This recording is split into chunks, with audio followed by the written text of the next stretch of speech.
नमस्ते, welcome back to मन दृष्टि योग। आज के सेशन में हम बात करने वाले हैं नी पेन के बारे में। नी पेन सर्टेन एज के बाद में देखा जाता है, but due to our lifestyle, जो हमारा उठने बैठने का तरीका है, जो हमारे जो पॉस्चर्स हैं, उनकी वजह से काफ़ी सारे लोगों को ये सर्टेन एज के पहले भी होता है, कम उम्र में भी होता है। इसके पीछे और भी कई सारे रीजंस हैं, और कैसे हम इस क्रॉनिक पेन को हमारे शरीर से दूर कर सकते हैं, कैसे नीज को स्ट्रॉन्ग, फिजिकली फिट और फ्लेक्सिबल बना सकते हैं, ये सभी हम आज के सेशन में देखने वाले हैं। वी विल अंडरस्टैंड कि जॉइंट होते क्या हैं। बेसिकली जब दो बोन आपस में मिलती हैं तो उस पोजीशन को जॉइंट कहा जाता है। हमारे जो लिगामेंट्स हैं और मसल्स हैं वो इनको जॉइंट करके रखती हैं, आपस में मिला के रखती हैं, और इनके बीच में एक लिक्विड होता है, जिस लिक्विड की वजह से चिकनाहट रहती है, और जो जॉइंट है उनको मूवमेंट करने में आपस में जो है किसी भी प्रकार का, हम जब उठते हैं, बैठते हैं, कैसा भी मूवमेंट करते हैं, उस समय ये जो चिकनाहट है वो उनको हेल्प करती है और उनको स्ट्रॉन्ग, फ्लेक्सिबल रखती है। नीज को स्ट्रॉन्ग रखने के लिए मसल्स का फ्लेक्सिबल होना बहुत ज़रूरी है, और मसल्स को फ्लेक्सिबल करने का yoga is a great way. Yoga से हमारी जो मसल्स हैं वो फ्लेक्सिबल रहती हैं, साथ ही इंजरी के चांसेस जो हैं वो भी कम होते हैं।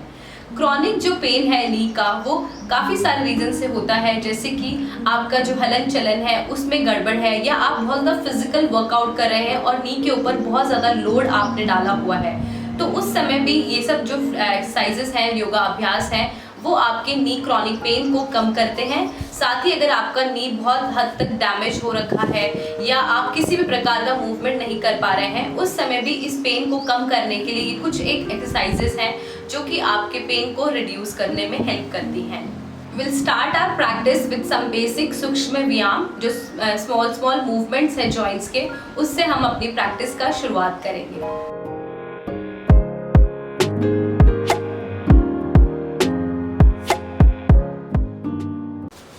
अपने पैरों को सामने की तरफ इस तरीके से खोल देंगे, थोड़ा सा गैप आप इनमें रखेंगे, ज्यादा नजदीक आपको नहीं रखना है। नी के बीच में भी थोड़ा सा गैप इस प्रकार रहेगा, और हाथों को आप साइड पे रख सकते हैं। अगर कंफर्टेबल नहीं है तो थोड़ा सा पीछे भी आप इस तरीके से रख सकते हैं, बट कोशिश करें कि आपका जो स्पाइनल कॉर्ड है वो स्ट्रेट रहे, ज्यादा पीछे झुकाव ना रखें, सीधा इसको रखें, और टो को अपने स्ट्रेट रखें। आप वर्ड मूवमेंट कराना है सीधा रखते हुए। पहले अपनी उंगलियों को मूवमेंट कराएंगे इस प्रकार, धीरे धीरे, एकदम स्लो। जब भी आपको क्रॉनिक पेन है, उस समय कोई भी चीज अगर आप कर रहे हैं, किसी भी प्रकार का फिजिकल एक्टिविटी कर रहे हैं, उसको स्पीड में ना करें, स्लो मोशन में करें, और साथ ही ब्रीथिंग के साथ कॉन्शियस ब्रीथिंग आपको रखनी है। कंटिन्यू इनहेल, एक्सहेल, और फिंगर्स का मूवमेंट करते रहना है। उसके बाद में करेंगे टो का इस तरीके से नीचे की तरफ खींचना है, और धीरे धीरे ऊपर की ओर, धीरे धीरे, एकदम स्लो। Inhale, exhale. आप ये मूवमेंट 10 टाइम कर सकते हैं, 10 to 15 टाइम, और जैसे ही आप फ्लेक्सिबल हो, आप कंफर्टेबल रहें, तो आप इसका इंक्रीज करते हुए 30 टाइम्स भी कर सकते हैं। फिर साइड वाइज धीरे धीरे आपको मूवमेंट करना है विद ब्रीथिंग। इस समय नी को एकदम लूज रखें, ज्यादा टाइट ना रखें, और फिर रोटेशन कराएंगे विद ब्रीथिंग। इनहेल, एक्सहेल, गोल गोल घुमाना है आपको। फिर रिवर्स डायरेक्शन में अगेन रिपीट करेंगे इसको 5 to 10 टाइम्स, एंड रिलैक्स। थोड़ा मूवमेंट अपने लेग्स को इस प्रकार देंगे।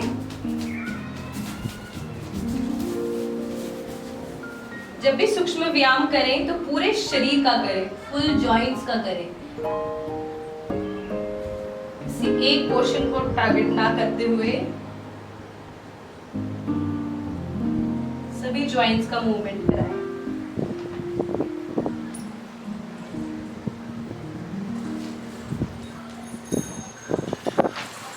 सो दैट आप बैठने में, खड़े होने में कंफर्टेबल रहें, सभी मसल्स आपकी खुली हुई रहे, फ्लेक्सिबल रहे। नेक्स्ट थोड़ा सा नी मूवमेंट हम करेंगे, उसके लिए अपने हाथों की हेल्प आप लेंगे। अपने फिंगर्स को प्लेस करें नी कैप्स के ऊपर इस तरीके से कंफर्टेबली, और ब्रीथ करते हुए अपने नी को नीचे की ओर, फ्लोर की ओर इनको दबाएंगे, नी को स्क्वीज करेंगे और फिर एक्सेल करते हुए धीरे से छोड़ देंगे। Inhale, exhale, inhale, exhale, inhale, exhale, inhale, Excel.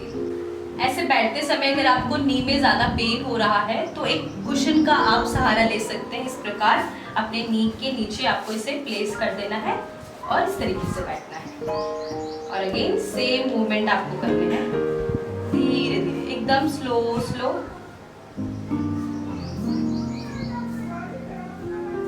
Relax. Next आपको पैरों में थोड़ा सा गैप रखना है और अपने राइट नी को इस तरीके से बेंड करना है। इंटरलॉक करेंगे अपने फिंगर्स को और स्लाइटली प्लेस करेंगे उनको थाइस के पास में। जस्ट आपकी जो नी है उसके थोड़ा सा नीचे थाइस के यहाँ पे, और बैक स्पाइनल कॉर्ड आपकी स्ट्रेट रहेगी।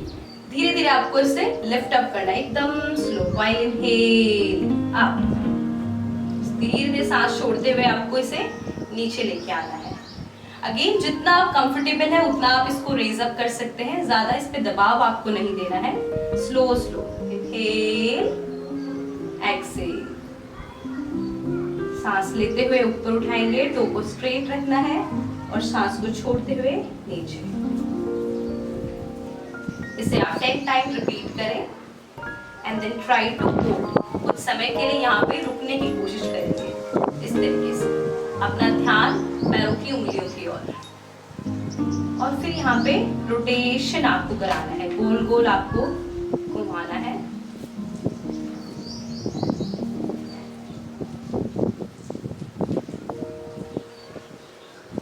रिलैक्स, धीरे से नीचे आराम से इसे रख देंगे।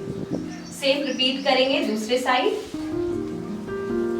Back straight, inhale, Excel.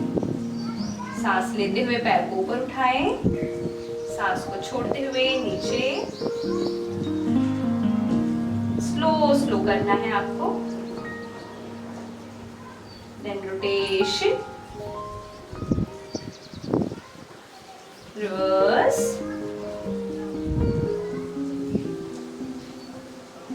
And relax. आराम से थोड़ा सा मूवमेंट इन्हें कराएंगे। उसके बाद में बेंड करना है आपको इस तरीके से और हाथ को यहाँ रखना है।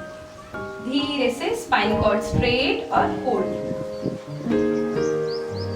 कुछ समय के लिए होल्ड रखेंगे। ज्यादा अगर आपको पेन है तो होल्डिंग को अवॉइड करते हुए धीरे से नीचे प्लेस करेंगे और अपने हाथ के सहारे से इस तरीके से हथेली से आपको अपने नी को नीचे की तरफ प्रेस करना है। 5 टाइम आप ये करें। उसके बाद में धीरे से इसे ऊपर की ओर लेकर आए और फिर इसे साइड में लेकर आए।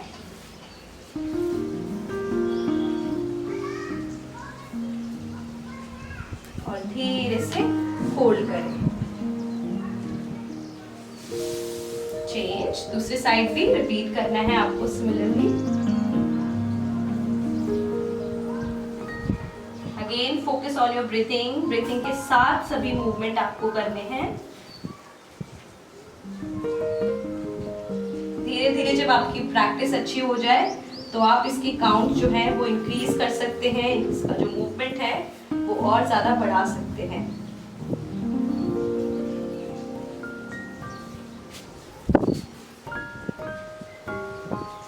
रिलैक्स। इसके बाद हम प्रैक्टिस करेंगे बटरफ्लाई पोस्चर, तितली पोस्चर में आएंगे आप।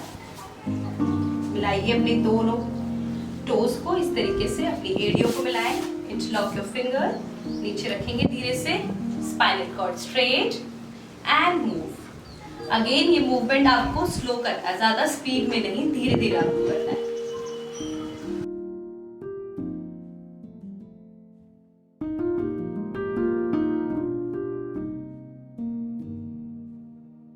रिलैक्स, होल्ड करेंगे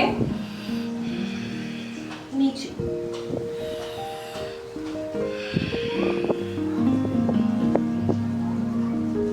आराम से। एक क्रॉलिंग पेन रिमूव करने के साथ साथ आपके नीज को स्ट्रॉन्ग भी करता है। जो लोग प्रैक्टिस करते हैं रेगुलरली, उन्हें ये अभ्यास अपने इंक्लूड करने चाहिए। इससे क्या होगा, आपके जो नी है वो स्ट्रॉन्ग रहेंगे। नेक्स्ट हम बैठेंगे वज्रासन में। वज्रासन में आपको इस तरीके से बैठना है, स्पाइन स्ट्रेट रखनी है।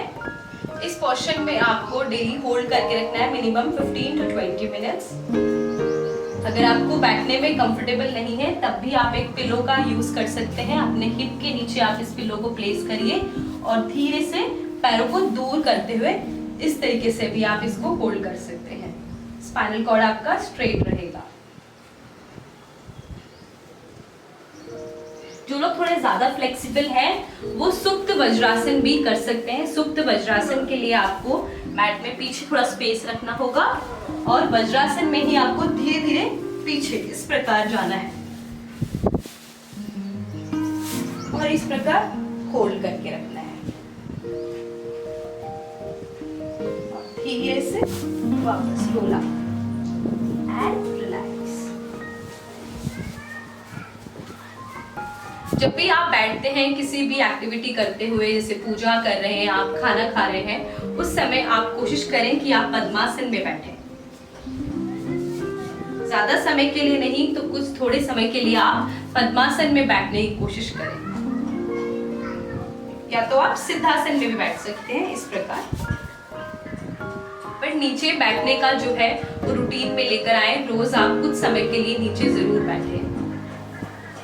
कुछ एक चेंजेस आपको आपकी लाइफस्टाइल में लेकर आना है। जब भी आप कोई पोजीशन जो है वो चेंज करते हैं, आप बैठे हैं और खड़े आपको होना है, या खड़े हैं आपको आराम से बैठना है, नीचे कैसे झुकना है, कुछ सामान आपको उठाना है, उस दौरान कैसे आपका जो पोर्शन है और किस प्रकार आप मूवमेंट कर रहे हैं, इस चीज से भी काफी ज्यादा स्ट्रेस आपके नी पर आता है।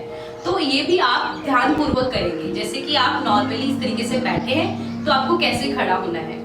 क्रॉनिक पेन के समय आपको अपने घुटनों को एकदम सीधा आराम से रखना है इस प्रकार, और हाथों के सहारे से आपको उठना है। बिना हाथ के सहारे से उठेंगे यहाँ ज्यादा दबाव आएगा, तो आपको इस प्रकार आराम से अपने हाथों का सहारा लेते हुए अपनी जगह पे खड़े होना है इस तरीके से। और खड़े होने के बाद भी आपको किस प्रकार खड़े रहना है इसका भी ध्यान रखना है। कई बार हम वी पोर्शन में खड़े होते हैं, इस प्रकार अपने फुट को रखते हैं और चलते भी इसी प्रकार, काफी सारे लोग इस प्रकार चलते हैं। तो ये भी आपके घुटनों में जो है स्ट्रेस लेकर आता है। आपको सीधे खड़े होना है। कैसे? आपके जो टोज हैं वो इस प्रकार सीधे रहेंगे। देखेंगे साइड से एक बार, इस तरीके से सीधे आपको इनको, आपका जो अंगूठा है इसको आपको सीधा रखना है। बिल्कुल आपको इसे वी में नहीं, इस तरीके से नहीं रखना है, सीधा रखना है। एक बार आप करके देखेंगे तो आपको डिफरेंस महसूस होगा।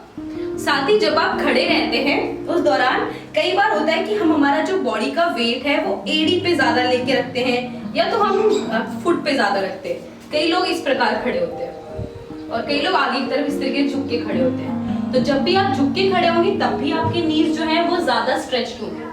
तो आपको क्या करना है, इक्वल पोर्शन में अपने वेट को डिवाइड करना है। अपने फुट और हील पे आपको बीच में खड़ा रहना है। कमर एकदम आपकी जो सीधी होनी चाहिए, इस प्रकार आपको खड़े होने की प्रैक्टिस करनी है। साथ ही आप जब भी चल रहे हैं तब भी कोशिश करें कि आप इस प्रकार सीधे वॉक कर रहे हैं। इस तरीके से आपको इस चीज का ध्यान रखना है। और कुछ समय क्या होता है कि हम जैसे नीचे झुकते हैं, कोई सामान हमें उठाना है, तब भी हम क्या करेंगे, इस तरीके से उठते हैं। तो जब आप इस तरीके से बेंड होंगे तब भी आपकी जो नी है उनमें स्ट्रेस आएगा। फॉर एग्जाम्पल, अगर मुझे इसको उठाना है तो अगर मैं ऐसे उठाऊंगी, कमर पे भी आपको दबाव आएगा, साथ ही आपके घुटनों पे भी। तो ये भी गलत पोस्चर है। आपको क्या करना है, नीचे झुककर नहीं, आपको आराम से इस तरीके से कोई भी सामान है आप उसको उठा सकते हैं, रखना भी इस तरीके से। इससे क्या होगा, आपकी नी की थोड़ी सी एक्सरसाइज भी हो जाएगी, थोड़े मसल्स जो है वो फ्लेक्सिबल भी आपके रहेंगे और इनमें ज्यादा स्ट्रेस नहीं आएगा। तो इस चीज का भी आप डेली लाइफस्टाइल में अपने इसका भी प्रैक्टिस करें, इस चीज को भी इंक्लूड करें, ध्यान आपको रखना है बेसिकली। चलिए अभी हम कुछ सूक्ष्म व्यायाम खड़े खड़े करेंगे। जैसे कि आपने फुट को मूवमेंट कराना, धीरे धीरे आपको क्या करना है, अपने हील को अप करना है और नीचे। Inhale exhale, inhale exhale, inhale, ये मूवमेंट भी आप 15 to 20 टाइम कर सकते हैं। फिर धीरे धीरे आप, जैसे मैंने आपको वेट डिवाइड करने का जो बताया था उस प्रकार आपको क्या करना है, पहले हील पे फिर अपने टो पे, इस तरीके से मूवमेंट कराना है।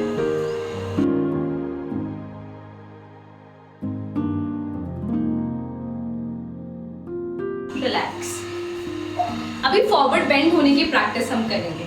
आपको अपने पैरों में थोड़ा सा गैप रखना है इस प्रकार, और हाथ इस तरीके से कमर पे रखिए और धीरे धीरे नीचे झुकना है आपको। धीरे धीरे नी कैप को एकदम लूज रखेंगे और इस प्रकार इतना आपको होल्ड करना है। स्लोली वापस आएंगे। अभी हम थोड़ा सा नी बेंडिंग का प्रैक्टिस करेंगे। आपको अपने नी कैप में अपने हाथों को इस तरीके से प्लेस करना है, जैसे आपने बैठे हुए सूक्ष्म व्यायाम के समय किया था वैसे ही। थोड़ा सा गैप पैरों में रखेंगे और धीरे धीरे इस तरीके से आपको मूवमेंट कराना है। Breathe in, breathe out. सांसों के साथ ही आप मूवमेंट करेंगे। धीरे धीरे सांस लेना है और छोड़ना है। नी को फुट के बाहर ना जाने दें, इनको ज्यादा बाहर नहीं लेके आना आपको, नॉर्मल।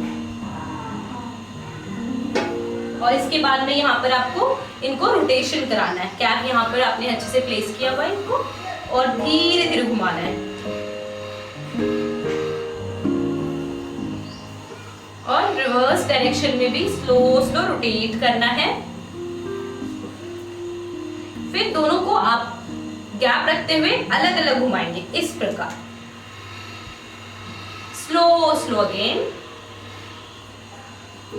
रिवर्स,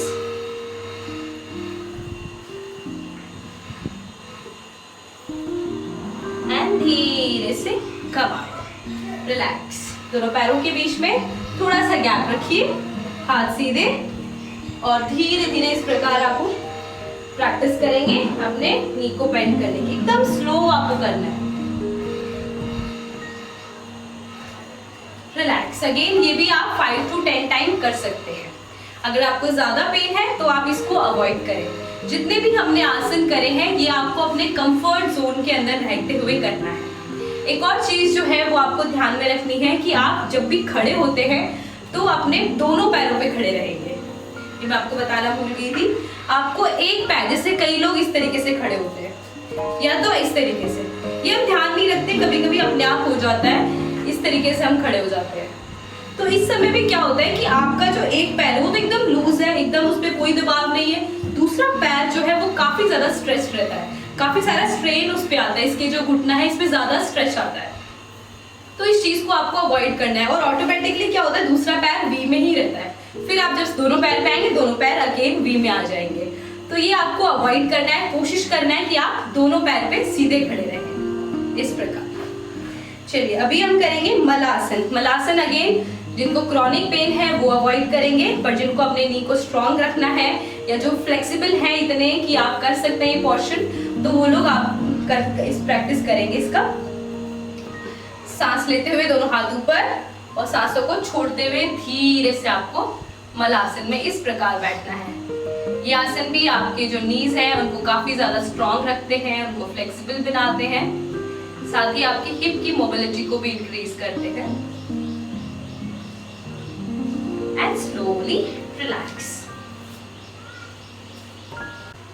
So, योगा के साथ साथ आपको अपने फूड हैबिट्स के अंदर, अपने डाइट के अंदर भी कुछ एक चीजों को इंक्लूड करना है अपने जॉइंट्स को स्ट्रॉन्ग रखने के लिए। 3 चीजें बहुत ही ज्यादा इंपॉर्टेंट है इसमें। First is calcium, vitamin D and omega 3। इन तीनों ही चीजों का आपके शरीर में होना बहुत ज्यादा जरूरी होता है। आप विटामिन डी और कैल्शियम के लिए मिल्क ले सकते हैं, दूध या मिल्क प्रोडक्ट्स जैसे कि दही, चीज, पनीर, ये सब चीजें खा सकते हैं। ओमेगा 3 के कैप्सूल्स आते हैं, और आप इसके साथ साथ आप चिया सीड्स ले सकते हैं। कोई भी ऐसी सीड्स जो हैं जिनके अंदर चिकनाहट रहती है, सो दैट आपका जो बोन के अंदर, जो जॉइंट्स के अंदर चिकनाहट की ज़रूरत होती है वो आप पूरी कर सके। तो ये सभी चीज़ें आपको अपने डाइट में ज़रूर इंक्लूड करना है। So that's all for today's practice। ये सभी आसन जो है, जो योगा अभ्यास है, आपको मिनिमम 5 days a week जरूर प्रैक्टिस करनी है। And this will reduce your chronic pain, और साथ ही आपकी जो मोबिलिटी है नी जॉइंट्स की वो इंक्रीज करेगा, फिजिकल फिटनेस आपकी इंप्रूव करेगा, और साथ ही साथ आपकी जो ओवरऑल हेल्थ है वो इंप्रूव होगी। आई होप आप सभी को सेशन अच्छा लगा होगा। Will meet in the next video. Till then, नमस्ते, हैप्पी प्रैक्टिसिंग।